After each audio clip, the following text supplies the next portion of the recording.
They left me at the airport with a plastic bag of pills, a tourist brochure, and no passport. At first, I thought it was a mistake, some miscommunication, a missed connection. I waited outside the arrivals area in Faro, Portugal, thinking they'd turn the car around. They'd gone to check something, to fetch coffee, to fix the hotel mix-up. But the sun moved across the sky, and still no one came back. It wasn't until I tried to call my daughter that I noticed my phone no longer worked. No signal, no credit, no roaming. Just the black screen staring back at me like it knew something I didn't. I asked a man in a blue shirt if he spoke English. He nodded and pointed toward a vending machine. I must have looked mad, standing there in orthopedic sandals and a cardigan, holding a useless phone and a little zippered wallet with 40 euros in coins. My name is Maeve Cartwright. I am 78 years old. I have lived in the same house in Reading for 51 of those years. I raised a daughter, lost a husband, and built a quiet, ordinary life. 2 weeks ago, my daughter Chloe and her husband Oliver said they were taking me on a holiday to rest my bones and feel the sun. I didn't argue. I liked the idea. It was kind of them. That's what I told myself. The hotel was real, I'll give them that. Chloe had made a reservation. I arrived to find my name on the list and a key card waiting. Room 2mu4, a small balcony, 2 twin beds, and an air conditioner that made more noise than it gave cool. There was a note on the nightstand. Went to get groceries. Back soon. I read it 3 times. That was 2 days ago. No one came back. I'd gone to the front desk and asked to call their mobile. The number rang, then stopped. I asked again the next morning, and again the next evening. Eventually, the receptionist said, with a strained smile, "There is no answer, madam." She stopped looking me in the eyes. I didn't cry. Maybe I should have. But something in me had gone cold. Or perhaps, not cold, clear. On the 3rd day, the hotel manager came to me. He looked uncomfortable, like he was about to fire someone. "Mrs. Cartwright," he said, "there is a situation. The room, it is no longer paid." I nodded, as if I had expected that. And I think I had. Somewhere deep down, I had known. They'd brought me here to get rid of me. That evening, I gathered my things, what little I had, and sat in the hotel lobby, pretending to read a paperback someone had left behind. I waited until the staff shift changed, then quietly walked out. No one stopped me. No one asked anything. I had 40 euros, a passport that was no longer in my purse, and a daughter who had, by all signs, decided I was no longer necessary in her life. At a public bench near the marina, I sat and watched the lights across the water. People walked by, laughing, holding hands, licking melting ice cream cones. A dog barked. A man sang badly to a woman who was half listening. No one noticed me. There was something oddly freeing in that. No one expected anything from me anymore. Not Chloe, not Oliver, not even the bank, because I just knew, they'd found a way to get into my accounts. I felt the emptiness where my bank card had been. I always kept it tucked behind my ID. Both were gone. And yet, I didn't panic. Not yet. I don't know if it was pride or shock or age, but I sat there for a long time, thinking, replaying things. Chloe had started hinting at downsizing last year, told me the house was too much for me, that the stairs were dangerous, that her friend's mother had moved to a lovely place with nurses and bingo and freedom. I told her I didn't need that I had my rose bushes and my books and my neighbors. I told her I was fine. She hadn't liked that. 3 months ago, she'd brought papers. Just some simplifications, Mum, so we can help you more easily. I remember her smile. It didn't reach her eyes. I didn't read the papers closely. I trusted her. God help me, I trusted her. Now I had nothing but this bench, these coins, and my breath, still in my lungs, still mine. I didn't sleep that night. I sat upright, my back aching, legs swollen, but I didn't dare close my eyes. At dawn, a woman with a broom passed by and gave me a tired smile. I nodded. She swept around my feet like I was a street lamp, something fixed, something expected. When she disappeared, I stood up slowly and made my way toward the main street. Somewhere in that sleepy town, someone would speak English. Someone would help me find the consulate. But first, I had to survive one more day. The second morning was worse than the first. Not because of hunger, though my stomach had begun to twist on itself, but because I now knew no one was coming. I spent most of the early hours walking slowly along the edge of the marina, trying not to look too much like what I was, a nearly 80-year-old woman with no home, no ID, and no idea what day it was. My legs burned. My hip was threatening mutiny. But I kept going.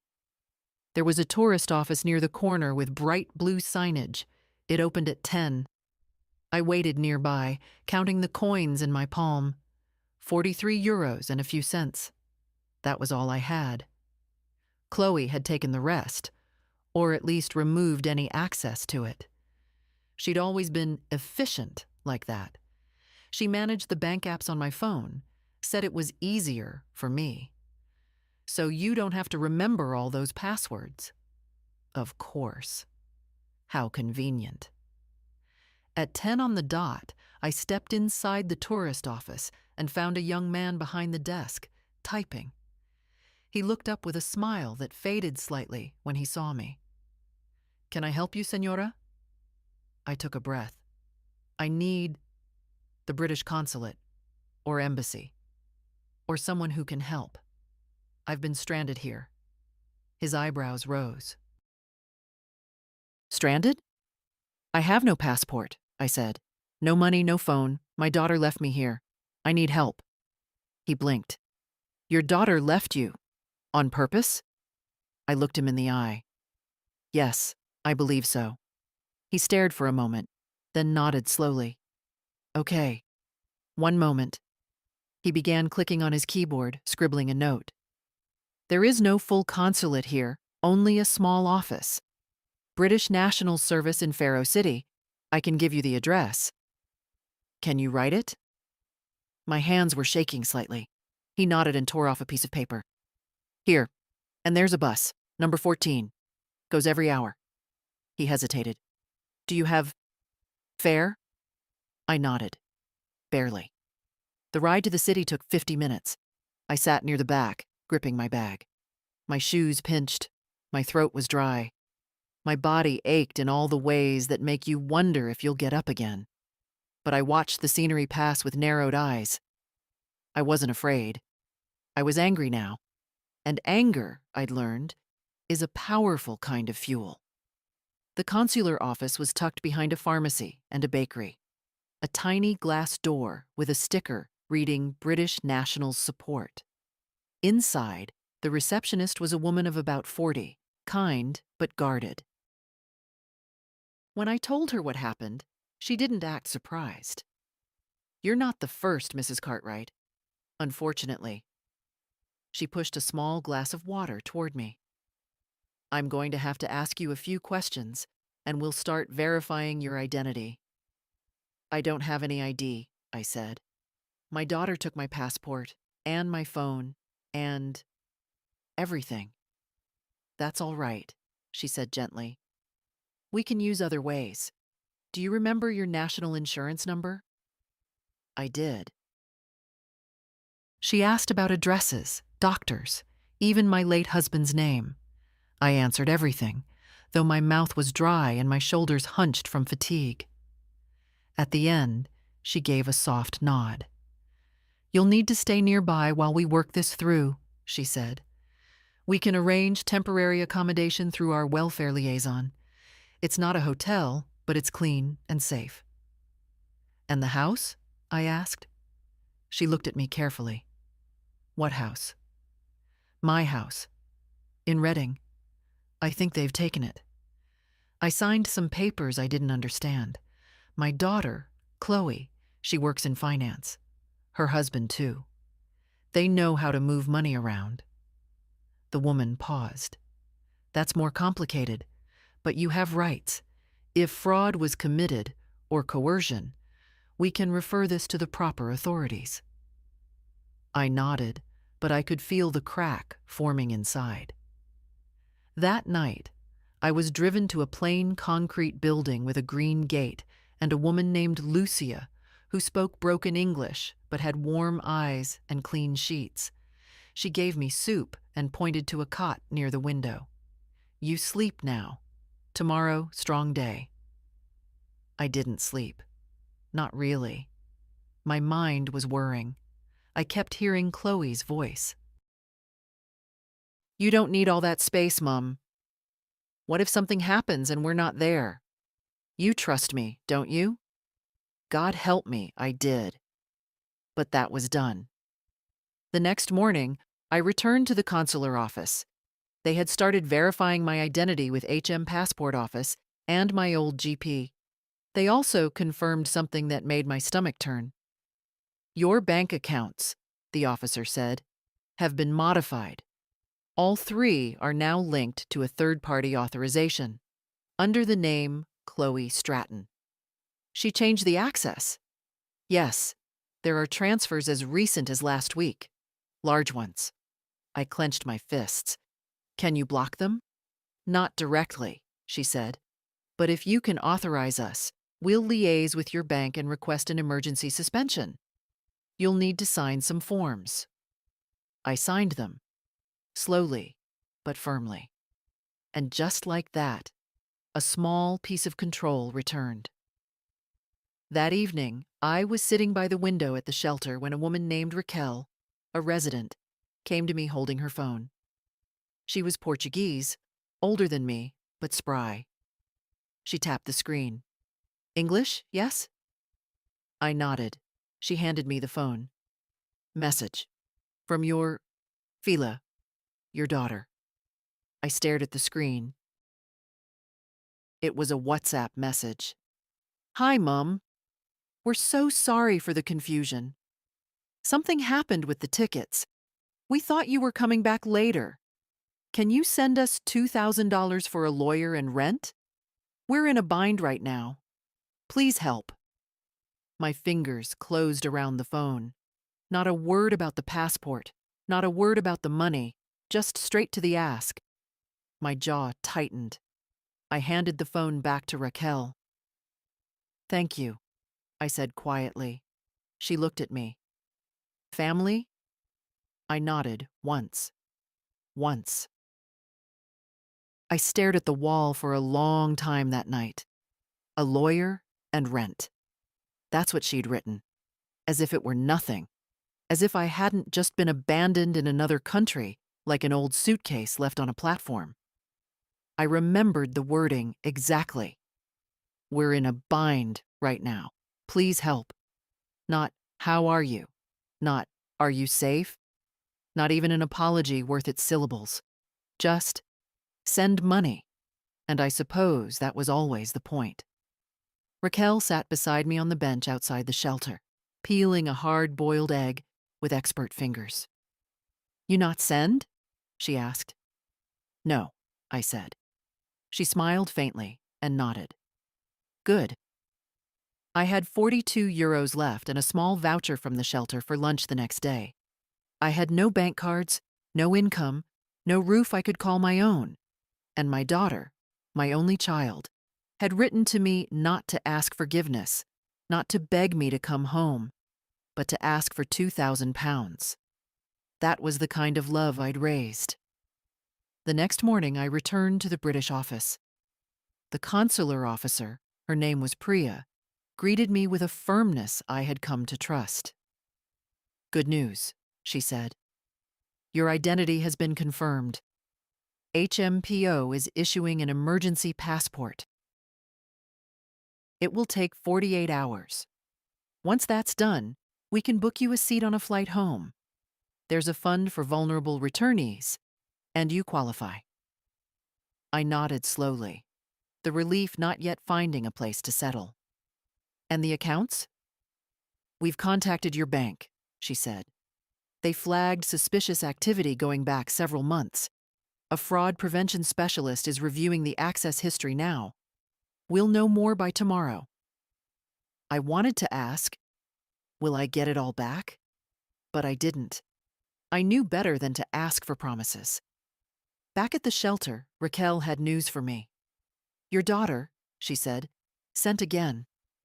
She held out her phone like a thing that smelled bad. I read the message. It was longer this time. "Mom, I don't know what stories you're telling people, but you left your house to us. You said we could manage everything. We didn't abandon you. You chose to stay in Portugal longer. Please don't mess things up for everyone. If you want us to work things out, send the money and we'll talk." I felt something click into place inside me. This wasn't desperation. This was rehearsal. She'd already thought about what she'd say when people asked. She'd rehearsed it in her mirror, in Oliver's arms, over late-night wine and smug, clever smiles. She was rewriting the story. I walked outside and sat under the lemon tree that grew crooked beside the wall. I breathed in slowly and let the air fill every sore, bruised part of me. Then I pulled the little paper where I'd scribbled my account number, and I asked Raquel if I could borrow her phone once more. "Tell me the bank's UK number," she said. I called. It took 7 minutes to verify who I was, my voice shaking, but firm. They asked security questions, dates of transactions, the name of my first pet. I answered them all. They told me they saw suspicious logins from devices that were not mine. One from an iPad in Surrey, another from a laptop in a different name, accessed using parental permission settings. "She used my trust," I said flatly. "We'll lock the accounts immediately," the specialist said. "You'll receive confirmation by text and email once we've restored your access." "I don't have either at the moment," I said. "Can you send them to your branch in Reading? I'll collect them when I return." He hesitated. "Are you safe, ma'am?" I swallowed. "Yes, I'm safe, just not home yet." He paused again, then said quietly, "I'm sorry this happened." "Me too," I said. That night I didn't eat. Not because of hunger, but because something else had settled into my belly. A hard, quiet resolve. I stayed up making a list on a scrap of shelter paper. Contact solicitor. Property title. Check council records. Ownership transfers. Revoke any powers of attorney. Freeze all joint financial instruments. Draft new will. Contact Eloise, tell her everything. Eloise was my niece. She worked in conveyancing. By morning, I had memorized every item on the list. When Priya handed me the temporary passport later that day, I nearly cried. Not because it was paper, but because it meant I was no longer no one. I was someone again. A woman with a name. A woman with a record. A woman with a plan. Raquel saw me off at the bus stop. "You strong," she said, pressing something into my hand. It was a string bracelet, woven red and gold. "For the journey, and for what you do after." I tied it on my wrist. "I won't forget this," I said. "You won't have to," she replied. "You will remember, and they will too." There's a special kind of silence at Heathrow Terminal 3 when you land with nothing but a fabric tote, a Portuguese passport stamped in emergency red ink, and the knowledge that your family no longer expects you to exist. I stepped onto English soil with shoes that had thinned through walking and a back that felt 100 years old. But my hands were steady. My breath was even. I wasn't coming home in shame. I was coming for answers. The cab from the airport to Reading cost more than half my bank account, the only part I could access at the moment. But I didn't flinch. I gave the driver the address out loud just to hear myself say it. 14 Celandine Road. My home. Or what used to be. When we turned the corner, I spotted it instantly. The garden trimmed, the curtains drawn shut. New car in the driveway. Chloe's taste.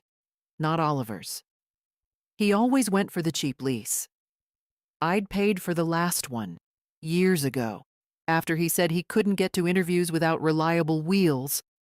I asked the driver to wait. I stood at the edge of the path for a long time.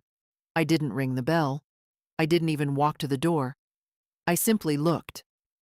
At the bay window. At the hydrangeas I had planted with trembling fingers the summer after Gerald died. They were still there, but trimmed short, clipped into something that suited the new regime. I turned away. There was no use knocking on a door that had already been bolted from the inside. Instead, I walked. Slowly. Carefully. Toward the solicitor's office 3 streets down. The same one Gerald and I had used when we first bought the house, when we made our wills, when we made plans for a future that didn't include betrayal. Miss Statham was still there, older, with a different hairstyle, but sharp as ever. "Maeve Cartwright," she said, blinking twice. "I heard you were abroad." I smiled faintly. Apparently so did everyone. She led me into her office, and I told her everything, quietly, plainly, without theatrics. I didn't need to cry. She understood. That's the thing about good women. They can read your scars without you taking off the bandages. When I finished, she opened a drawer. "Your file was updated 3 months ago," she said, frowning. "Transfer of title. Signed and witnessed." "To whom?" I asked, though I already knew. "Chloe Stratton," she replied. "Sole ownership." "You signed a gift deed." I took a breath. "Did I?" "You did. It's filed and notarized. But," she tapped the paper, "it's thin. No independent legal advice noted. No verification of mental capacity. It's risky, especially if you contest it." "I'm contesting it," I said. "Then we begin there." She walked me through the process, challenging a transfer, claiming undue influence, freezing the asset through a caution notice. It would take weeks, maybe months, but it could be done. "I'll need a place to stay," I said. She nodded. "There's a women's accommodation trust in town, temporary but safe. We'll coordinate." By the time I left her office, the sun was down. I had no keys, no kitchen, no books to stack by the bed, but I had a folder, and for now, that was enough. The trust housing was tucked above an old charity shop, narrow hallways, shared bathrooms, kind-eyed women who didn't ask questions. The woman at reception handed me a pillow and a teacup. "You'll be fine here," she said. I believed her. The next morning, I walked to the bank, my bank, where Chloe had once insisted I give her joint access, just in case something happened. Something had, in fact, happened. The branch manager looked uncomfortable. "Yes, we've processed the suspension," he said, tapping on the screen. "The third-party mandates have been revoked, pending investigation. There's a fraud review open." "Do I have access to anything?" "Your pension account and 1 savings account. The rest is locked until the inquiry concludes." "How much is in the pension account?" £8,700. I nodded. It was enough. Enough to live. To fight. to not have to beg. Before I left, I had them print every transaction Chloe had made in the last 6 months, page after page. Payment for a landscaping company, home furnishings, 3,000 for a business retreat to Mallorca, all under my name. I folded the printout into my folder. Outside, I sat on a bench and watched traffic pass. Then I opened my little flip phone, a replacement provided by the consulate, and dialed the only number I still knew by heart. Eloise, my niece. She answered on the second ring. Maeve? Yes, love. A pause. Then softly. Are you back? I'm back.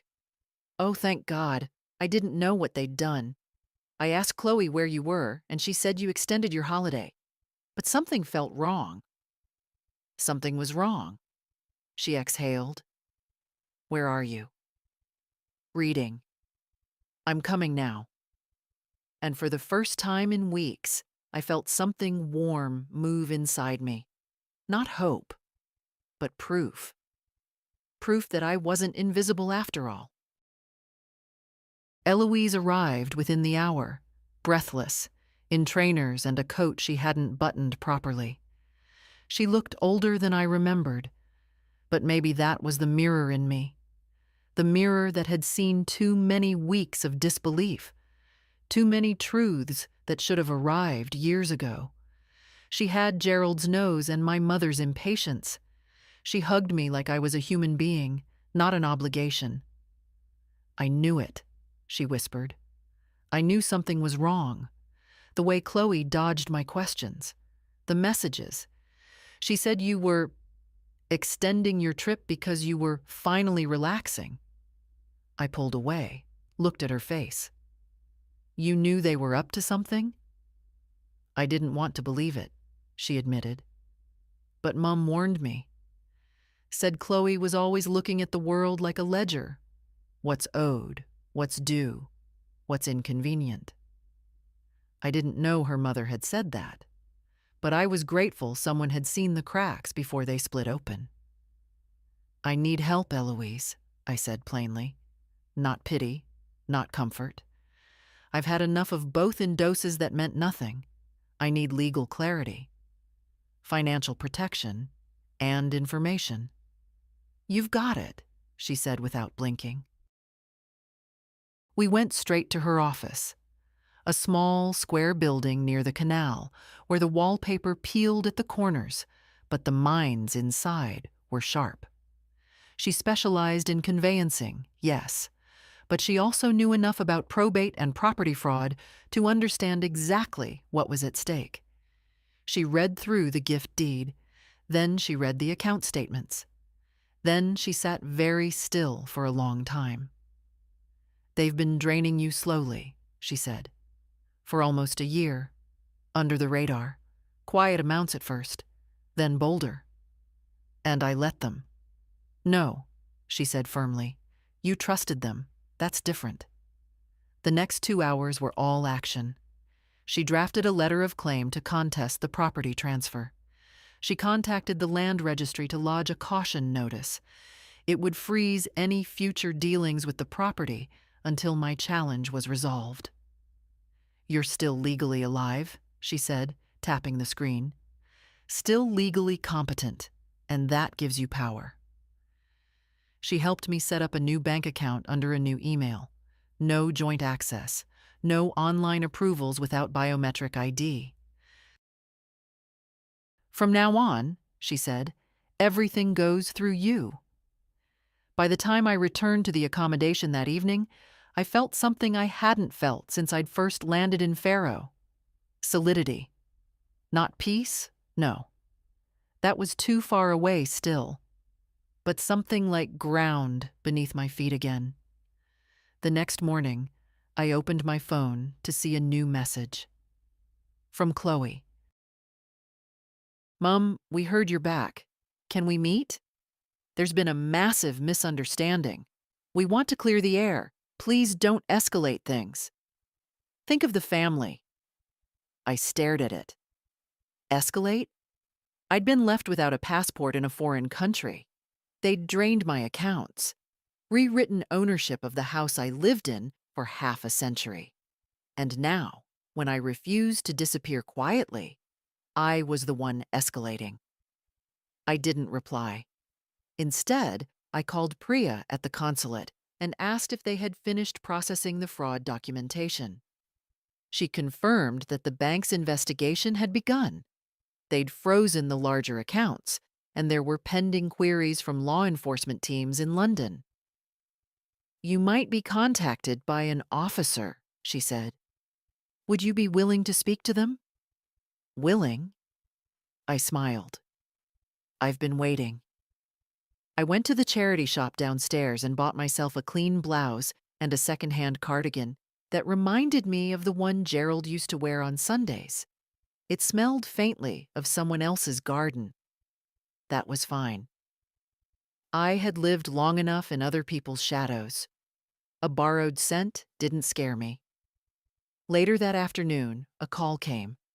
Detective Inspector Linton. Financial Crimes Division. "Mrs. Cartwright," he said, "I'd like to meet in person. Go over a few things." I met him at a coffee shop 2 blocks from the Housing Trust. He was younger than I expected. Polite.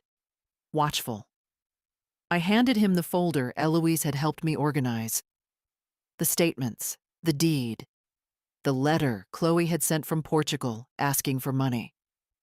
He flipped through the documents with growing focus. "We see this more and more," he said finally. "Financial abuse of the elderly, cloaked in family management. But you've done well to push back. Many don't." I didn't feel brave. I just felt done. Done with excuses. Done with silence. "They won't see it coming," he said, closing the folder. "Especially not if they're still trying to control the story." "They are," I said. "She wrote me this morning. Called it a misunderstanding." He raised an eyebrow. "Mind forwarding that message to me?" I did. I walked back slowly, pausing in front of the library where Gerald and I used to borrow gardening books and travel guides. The world felt familiar and foreign at once. Back in my room, I sat on the edge of the bed and unwrapped the biscuit the shelter had left beside the kettle. A bourbon cream, 2 layers pressed together with sweetness. It broke in my hand when I bit it. Not perfectly, but enough to taste something like home. I didn't go to the house. I didn't walk by. I didn't sit outside like some ghost waiting to be remembered. Instead, I let the paper trail do the walking. Miss Statham filed the formal objection to the property transfer. The land registry acknowledged receipt within 48 hours. The deed was officially under review. No sale, no refinancing, no remortgaging could happen until the matter was resolved. That was enough for now. Meanwhile, Eloise had dug deeper. "Do you remember signing anything called a lifetime occupancy waiver?" she asked one morning, over tea in her office.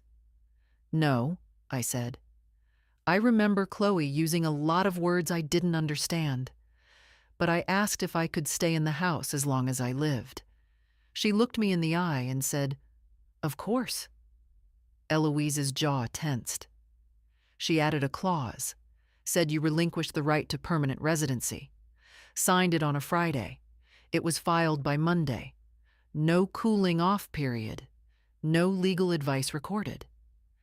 "So it's invalid?" "It's challengeable," she said, "especially with the context." Context. That was the polite word for abandonment, manipulation, and soft-spoken betrayal. The bank sent a letter confirming that all accounts had been placed under direct review. Chloe's access was fully revoked. No more logins from devices in Surrey. No more transactions labeled "for Mum" that were anything but. The charity trust where I stayed had given me a longer room term. They said it wasn't common, but that I'd clearly been through enough. I took it without shame. It had clean sheets, working heat, and silence I could shape with my own breath.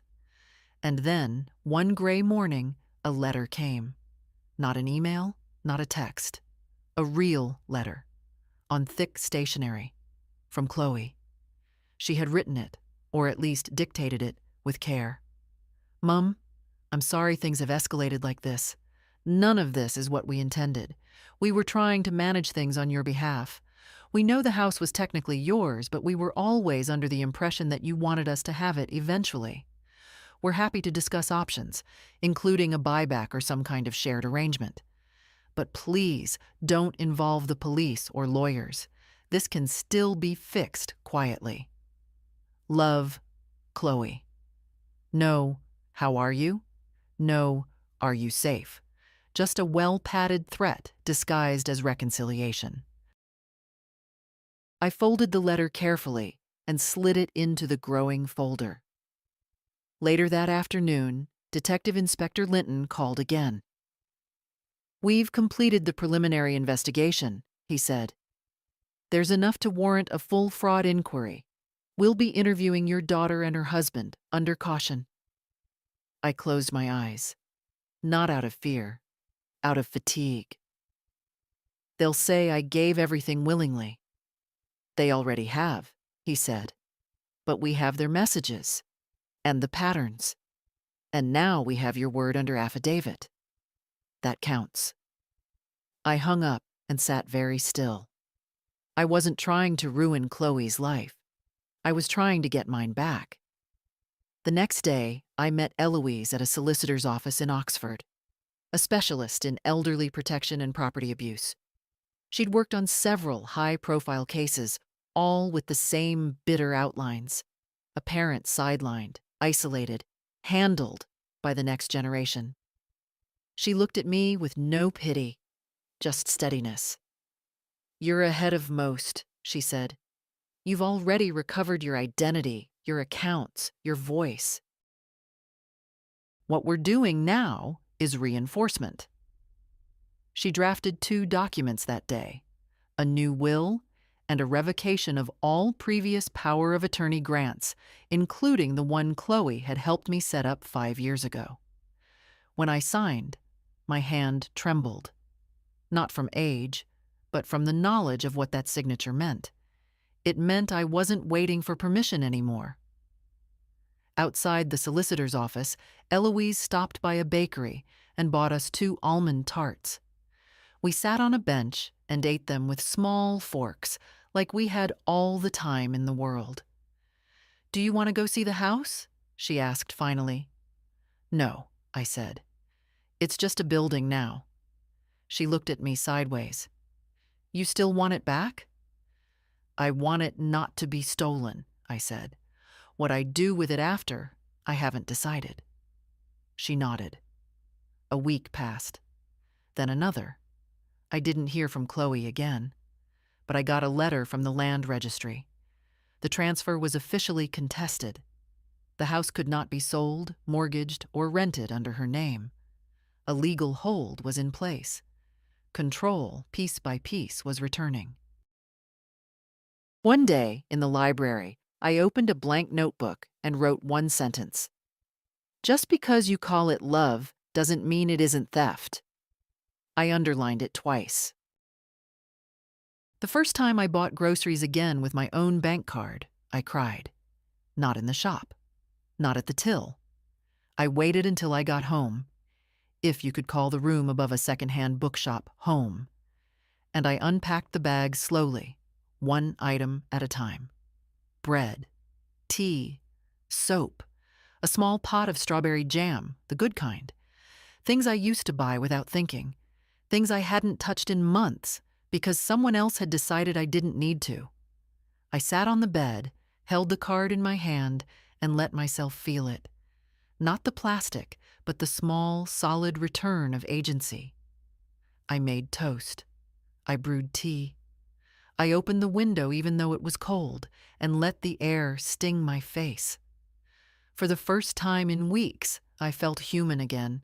Not just some name on a file, or a problem to be solved, or a signature someone else had used.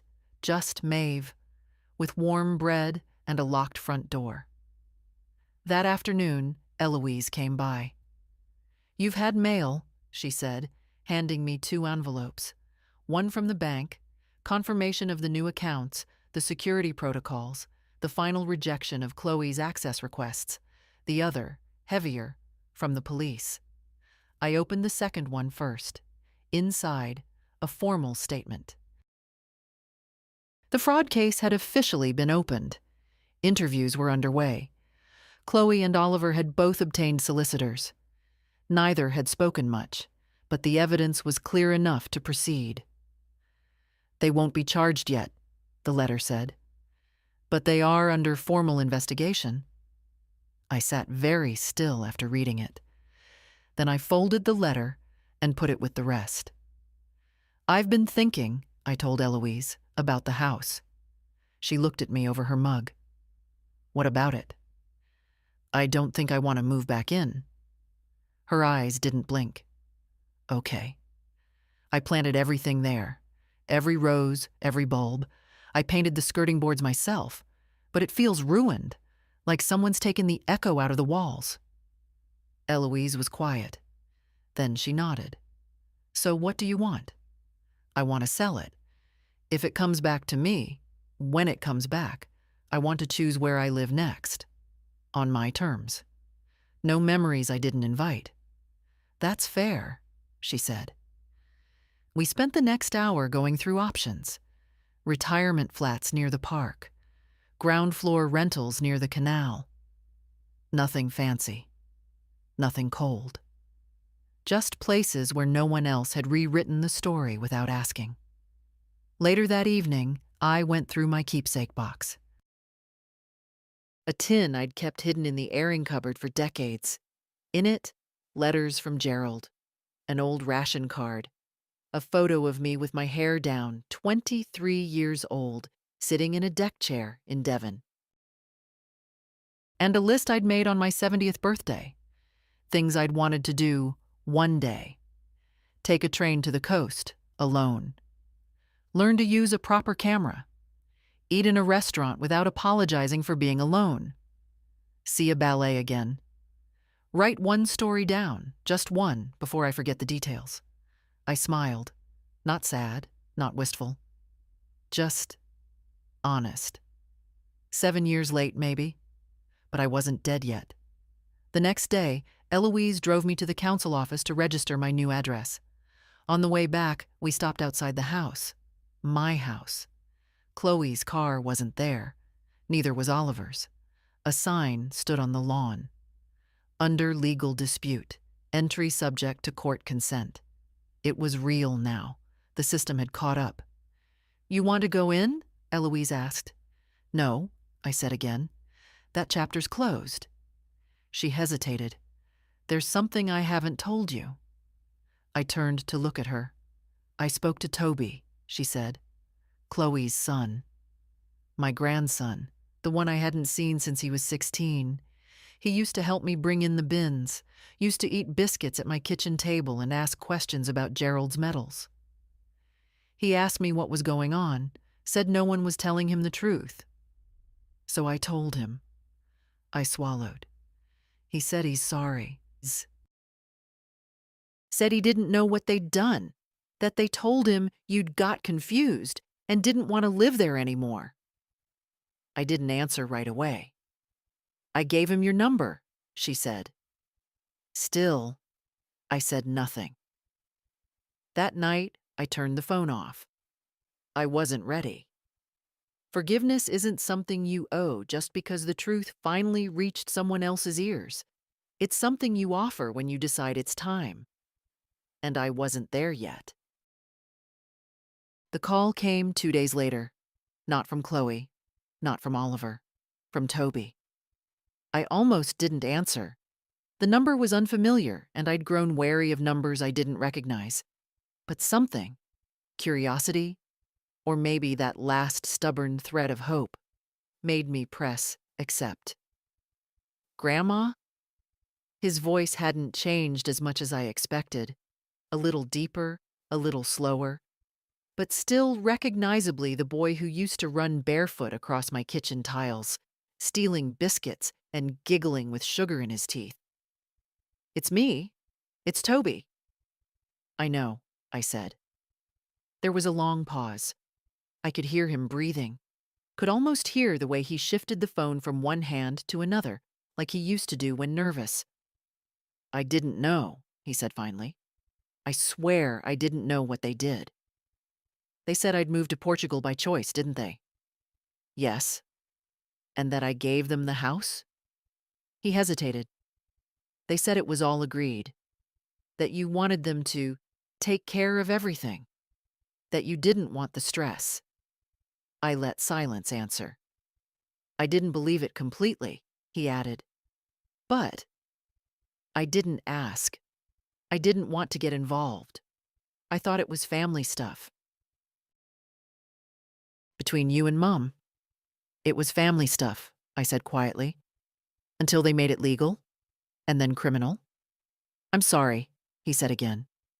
"I know," I replied. We sat in that silence for a few seconds longer, then he said, "Can I see you?" "Not yet." "Okay," he said, voice soft. "Whenever you're ready." He hung up. I stared at the phone for a long time after. He hadn't asked for anything. Not money, not forgiveness, just space to say I didn't know.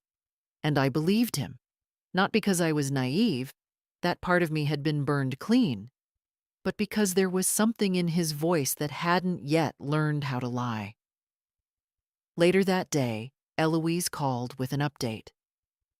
"They've made their move," she said. "Chloe and Oliver have submitted a counterclaim.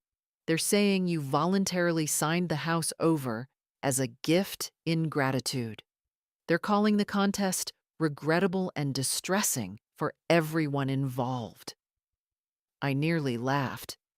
"That's rich," I said. "They're also trying to claim financial damages," she added. "They say the reversal is causing emotional and reputational harm." "Good." She paused. "Do you want to respond publicly?" "No," I said. "Let the paper carry the weight. I've said enough." In the weeks that followed, the case moved forward. Statements were collected. Witnesses consulted.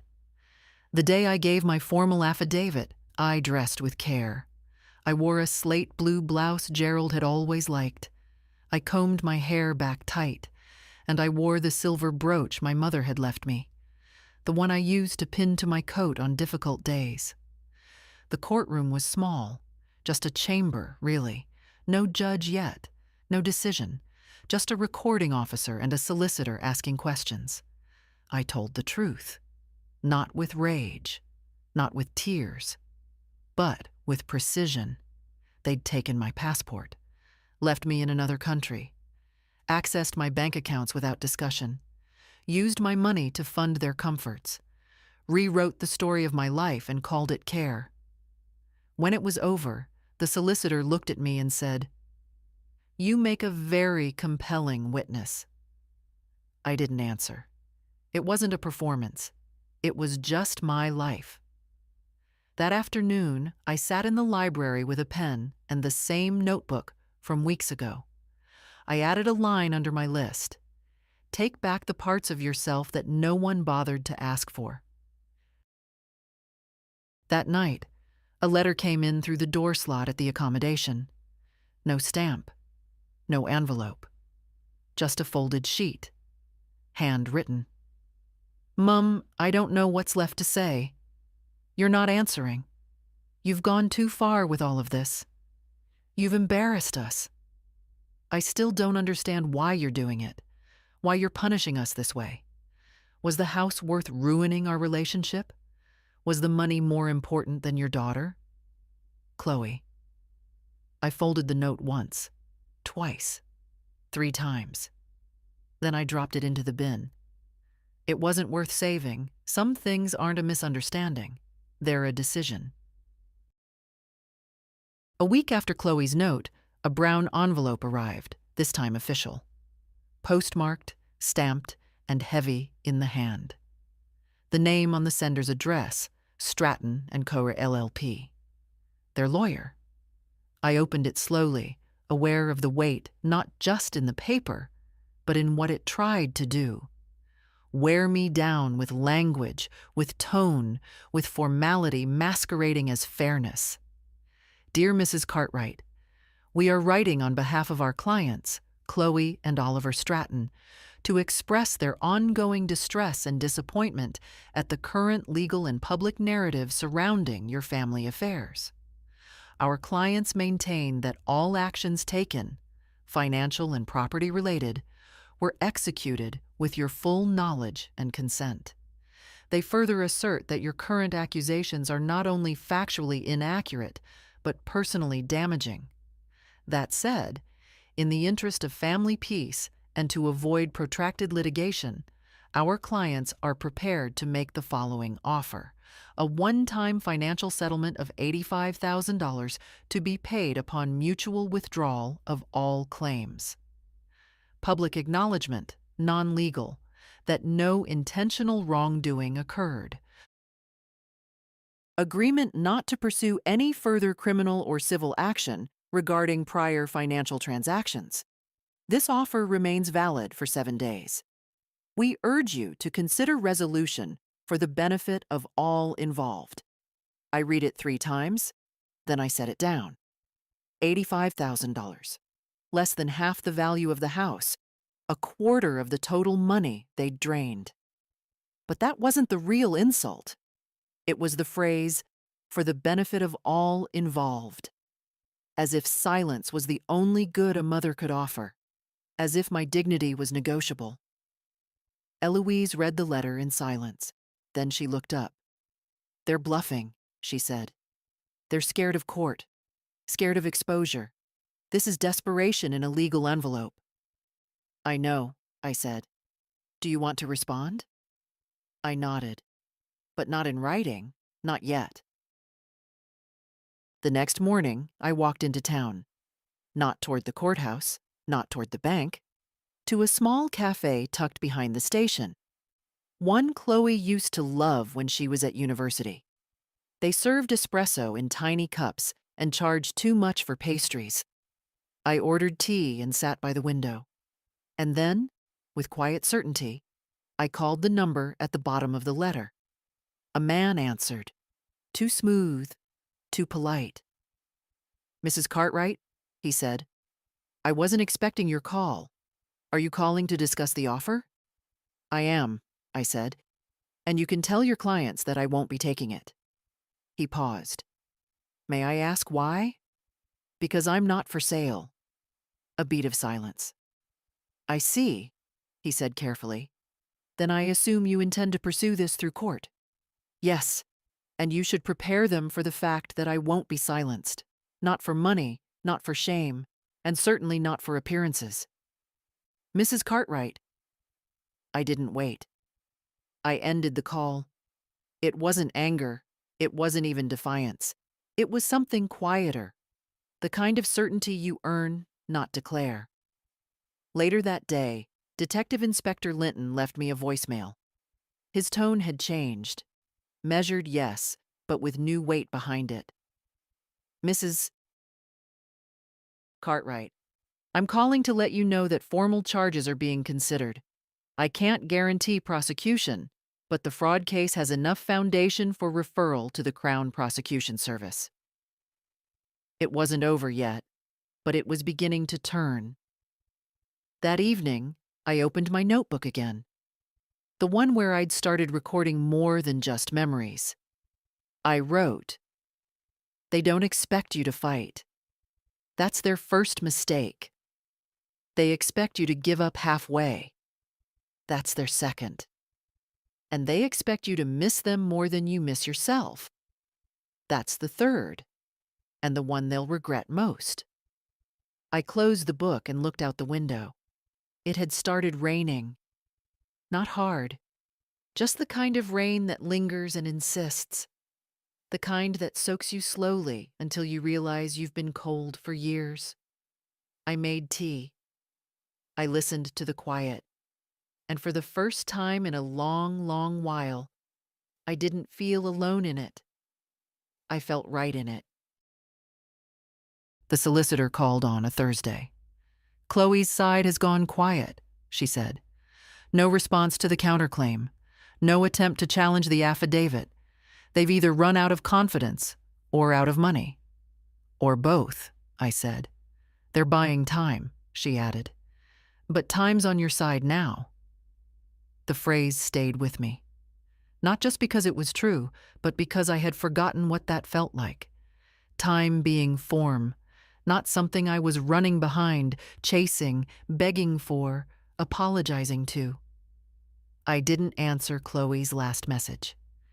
Not because I wanted to punish her, because I had nothing left to explain.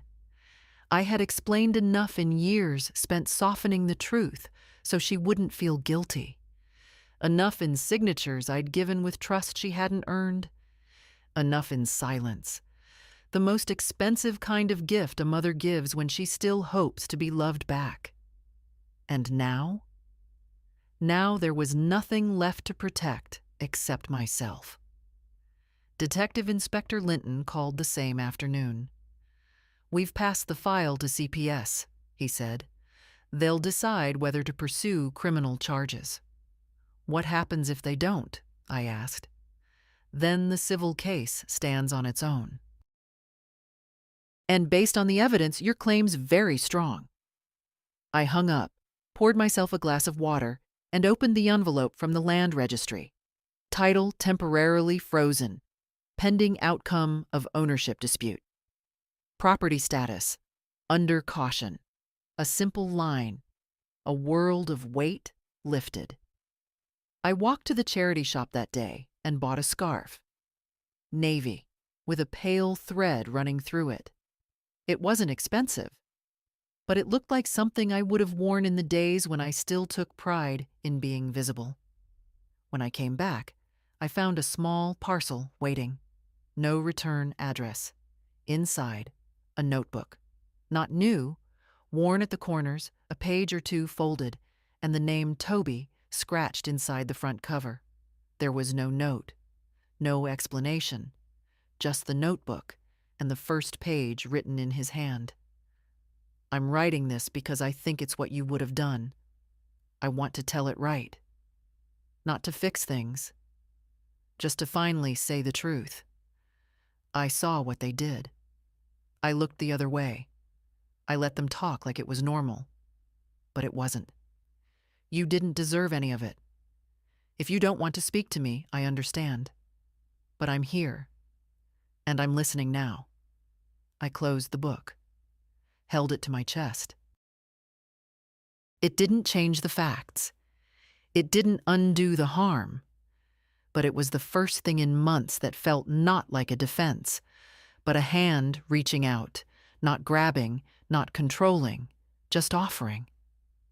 I placed it on the windowsill. Let it stay there all night. The next morning, I made an appointment at the GP, not because I was unwell, because I'd canceled 3 appointments while stuck abroad, and I needed them to know I was alive.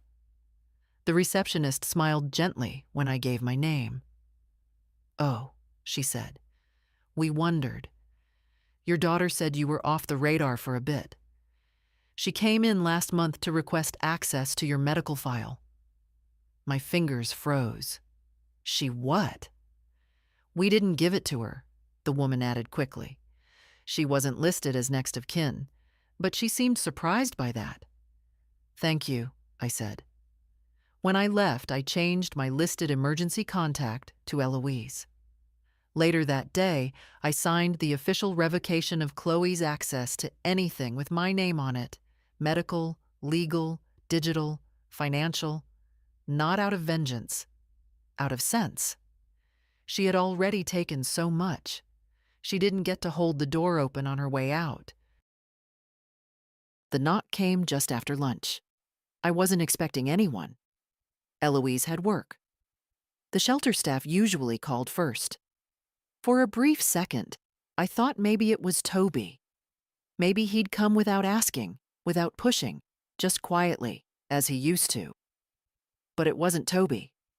It was a young woman, Late 20s. Smart jacket. Nervous hands. Mrs. Cartwright? I nodded. She pulled a small badge from her bag. Emily Foster. I'm from the local council. Adult safeguarding team. I felt my shoulders straighten. Has something happened? Could I come in for a moment? I let her. She sat in the corner chair, pulling a slim folder from her bag. We received an anonymous tip-off a few weeks ago about possible elder abuse, financial and emotional. We flagged it for review, but now that the police are involved, we're obliged to follow through. And the tip came from... She hesitated. We're not required to disclose that. But I'll tell you it wasn't from the usual channels. That narrowed it down. Toby. She went through a list of questions. Calm, methodical, all the things people think are supportive until you realize they're just checking boxes to confirm you haven't gone mad. I answered each one. I described how I'd lost access to my bank accounts, how my passport had disappeared while abroad, how the home I'd lived in for half a century had been transferred through a document I hadn't fully understood and hadn't been advised on. She took notes, and then she said something I hadn't expected. There's a history, she said softly. A history? With your daughter. This isn't the first time she's acted as a proxy in someone else's affairs. My pulse slowed. What do you mean? She was reported once before, by a neighbor of her in-laws, years ago. Similar pattern, over-involvement, managing without consent. But it didn't go to court. The family didn't want to cause trouble. I sat very still. She's clever, I said. She's practiced, Emily replied. The officer stood to leave but paused at the door. I've seen a lot of cases, many worse on paper, but few that felt as deliberate as this. I nodded once. Thank you for telling me. After she left, I sat in silence. Not because I was shocked, I wasn't, but because I'd been right. All this time, I'd told myself maybe it was a mistake, a lapse, a moment of greed or panic. But it wasn't. Chloe had trained for this, layered it, rehearsed it. I went to my folder, took out every note she'd written me, every bank printout, every court form. And then I added one new page, handwritten, like hers had been. You knew what you were doing. You didn't trip. You chose. You didn't forget me. You erased me. And now I remember every detail you hoped I'd let fade. Later that evening, Eloise arrived. She brought Thai takeaway and a folder of her own. They've missed the court response window, she said. Their defense is still unfiled. Judge has been notified. If it stands, we'll file for summary judgment. So they don't even get to speak? They had their chance, she said. I nodded. We ate quietly. Spring rolls, noodles, tea with too much sugar. Then Eloise pulled out one last sheet.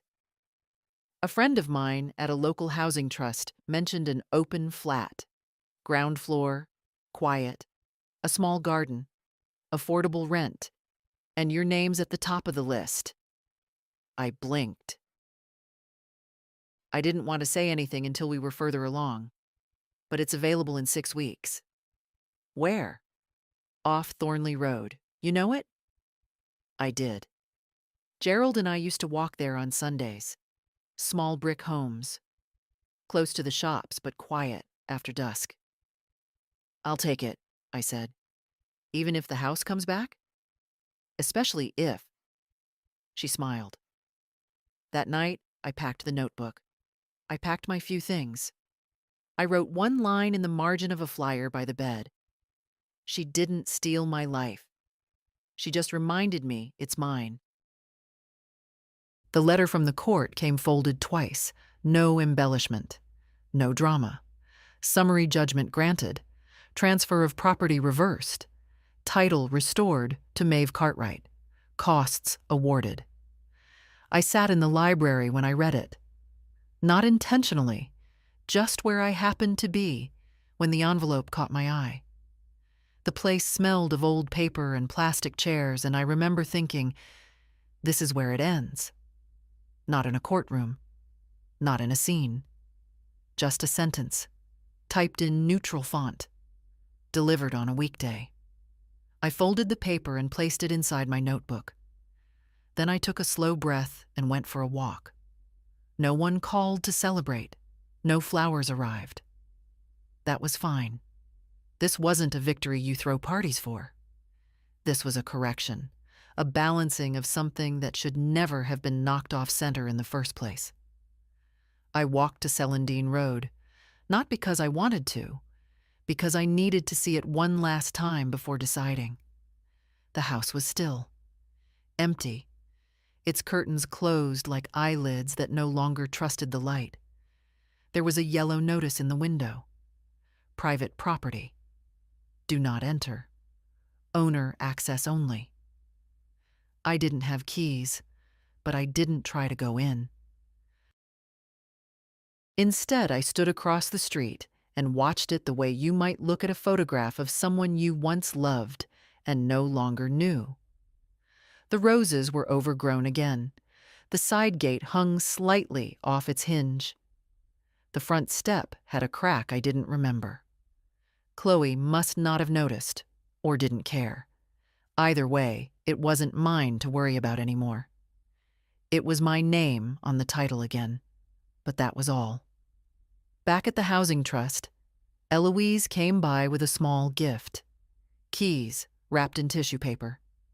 "Thornley Road's ready for you," she said. I took them.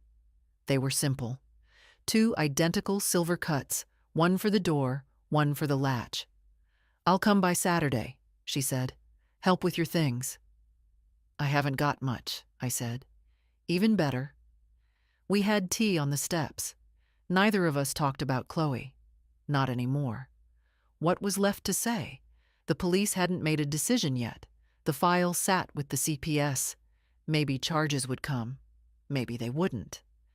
That part was no longer mine to push. My part was done. But later that evening, I opened the notebook again and wrote, "You returned my name. You returned my roof. But you'll never return the way I used to believe in you." And maybe that's the real theft. The one you didn't think I'd notice. 3 days later, Toby called. He didn't say hello. He said, "I heard. I figured you might. They're furious," he said quietly. "Mum says you've humiliated them." I let the silence sit. "She says you poisoned me against her," he added. "I haven't said a word." "I know," he said. "That's what makes it worse, I think." There was a long pause. "I found your old piano books," he said. "In the attic. She was going to throw them out. Did she?" "No. I took them." Another pause. "Can I visit?" I didn't answer right away. Then I said, "When I've moved." "Okay. And only if you bring the books." He laughed softly. "Deal." We said goodbye. I looked out the window. It was raining again. The kind of soft, persistent rain that doesn't ask permission, just arrives and keeps you company. I didn't cry. I didn't ache. I simply watched it fall and whispered, "Almost there." The flat on Thornley Road wasn't much to look at from the outside. Brick, square, a little tired around the gutters. But inside, it was mine. 2 rooms, low windows, a small patch of garden where mint had started to grow wild. The kitchen had a chipped counter, and the oven light didn't work, but it had a warmth the house on Celandine had lost long before I did. I moved in with a suitcase, a box of folders, a teapot, and a pillow. It was enough. Eloise helped hang the curtains. She brought a second-hand radio and a tin of Earl Grey. We unpacked in silence, the kind of silence that feels like care. When she left, she didn't say, "Call me if you need anything." She just squeezed my shoulder and said, You did it. I slept that night with the window open. No hallway noise. No neighbors arguing through the wall. Just the hum of wind and the rustle of something alive in the garden. I didn't dream. Or if I did, I don't remember. I woke with the sun on my hands and the strangest feeling in my chest. Not joy, not peace, but something simpler. Permission to exist again, without proving, without defending. I made tea, sat on the floor by the window, and read the last letter I'd kept from Gerald. The ink had faded, but the rhythm of his voice hadn't. Don't let them make you small, Maeve. You were never small, even when they tried to make you invisible. Love isn't ownership, it's recognition. Keep your name. That's all I ask. I cried, but only once. Then I put the letter away and got on with the day. Toby came the next afternoon. He arrived exactly when he said he would, which surprised me more than it should have. He was taller than I remembered, a little more hollow around the cheeks, but the eyes were the same. He carried a bag. Inside, piano books, my old recipe folder, and a small wooden frame I hadn't seen in years. A photo of Gerald and me taken by the river when we still looked forward. He handed it to me like it was something fragile. I thought you should have it, he said. I nodded. Thank you. We didn't hug. We didn't pretend to be anything we weren't. We just sat at the little table and I made toast and he spread too much jam, and for a while, we talked about nothing that needed defending. Then he said it. I don't know what happens next. You don't have to, I said. She won't speak to me. She will, I said. Eventually. Not because she's sorry, because she'll want something. That's how she moves. But you don't have to follow her rules anymore. He looked down at his plate. I used to think she was doing her best. She was doing her version of best. There's a difference. I don't want to lose her. You don't have to. You just don't have to let her take you with her. He nodded slowly. You sound like someone who's figured it out. I haven't, I said. But I've finally stopped apologizing for what I already knew. Before he left, he stood in the doorway for a long time. Then he asked, would it be all right if I came again? Not to talk about them. Just to be here. I smiled. Bring your own tea next time. That night, I moved the photo frame to the windowsill. Not because I needed to look at it, because I wanted it to look out with me. No ghosts, no echoes. Just a man who'd once told me to keep my name, and a flat that smelled of mint and toast and beginnings. The final document came folded in blue paper. No fanfare, no embossed seal, just a line on the header, Land Registry, confirmation of title. It was mine again. No disputes, no conditions, no daughter's name tucked into a corner of the deed. Just me, Maeve Evelyn Cartwright. I placed the paper in my folder, closed the clip, and tucked it away in the drawer under the kettle. Not for memory, for proof, in case they ever tried to twist the story again. Later that morning, I visited Celandine Road. Not to reclaim it, just to return the key the locksmith had given me after the court judgment. I'd asked him to change the locks and secure the back gate. He'd done it without asking questions. The house looked cleaner now, still unloved, but less hostile. I walked around the side, checked that the utilities had been cut, then dropped the key into a sealed envelope and posted it to Eloise's office. She would handle the listing. I'd asked her to price it honestly, not to bleed the buyers, but not to undersell either. I didn't want revenge through bricks. I just wanted it to be done. Back home, I made soup. Something simple. Carrots, lentils, a bit of spice. The flat filled with the smell slowly, like it was learning how to be inhabited. I opened the back door and stepped into the little garden. The mint was still growing wild. I pulled a few sprigs, rubbed the leaves between my fingers, and smiled. That afternoon, Toby came again. No piano books this time. Just bread from the bakery and a newspaper under his arm. "I figured you'd want to see this," he said, tapping the front page. There it was. Family fraud dispute ends.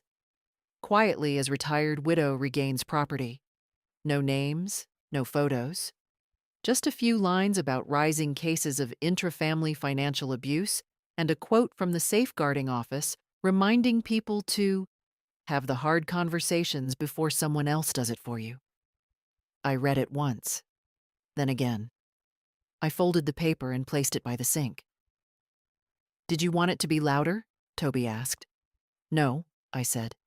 "Loudness is for people still trying to be believed." "You don't have to try anymore." "No," I agreed. "I don't." We drank tea by the back door. He told me he'd found a part-time job at a record shop. Said it wasn't much, but it felt real. He was living with 2 friends, sharing rent, paying bills on time. Trying to build something separate. "She keeps texting," he admitted quietly. "Mom. Wants to know why I'm taking your side." I looked at him, then said carefully, "There are no sides when one person has all the facts." "I haven't answered yet." "You don't have to," I said. "Let her wonder what silence means for a while." He stayed until the light began to change. Before he left, he turned in the doorway. "Thank you," he said. "For what?" "For not using me to get back at her." I nodded. "You were never hers to use, and I'm too tired for games." After he left, I sat on the step, arms around my knees, and watched the sun slip past the fence. The quiet didn't scare me anymore. I wasn't waiting for the other shoe, or the letter, or the apology. That part of the story was closed. Not sewn shut, just finished properly, like a book you can finally return to the shelf. And I thought, this is it. This is what reclaiming your life looks like. Not with noise, with stillness. It didn't happen all at once. No dramatic sunrise, no sudden swell of peace. Just a quiet stretch of days where nothing bad happened. And that, after everything, felt miraculous. I started doing small things again. Went to the market. Bought fruit without calculating if I could afford it. Borrowed books from the library that had nothing to do with law or grief. Wrote my name, my full name, on a label and stuck it to the inside of my front door. Not in case I forgot, but in case anyone else ever tried to. One morning, I woke up and realized I hadn't thought of Chloe in 2 days. Not with hate, not even with hurt. Just hadn't thought of her. That was the victory. Not the papers. Not the title. Freedom from the habit of being betrayed. A few weeks later, the house sold. Quiet transaction, fair price. Eloise handled everything. The proceeds came into the account I'd set up in my name alone. No conditions, no watchers, no permissions needed. I used some of it to fix the fence behind my flat. Some to donate to the charity trust that had taken me in without questions. The rest, I put away. Not because I was afraid of losing it again, but because I liked the feeling of knowing it was there. Mine. Not a reward. Not compensation. Just mine. I rewrote my will. Left the bulk of it not to Chloe, but to the housing trust and to Toby. Not because he had come back, but because when he did, he came empty-handed. No excuses, no demands. That's what made the difference. He visits now. Not often. Just enough. We don't talk about her. Sometimes he plays music through his phone while I cook. Sometimes we sit in the garden and name the plants we can't identify. We don't need to say anything meaningful. The fact that we're both here, intact, says enough. The mint in the garden has taken over a corner now. I let it. Let it climb the edges and reach for the light, like it knows it belongs. Some afternoons I write. Not stories, not memoirs, just fragments. Sentences that sound like truth.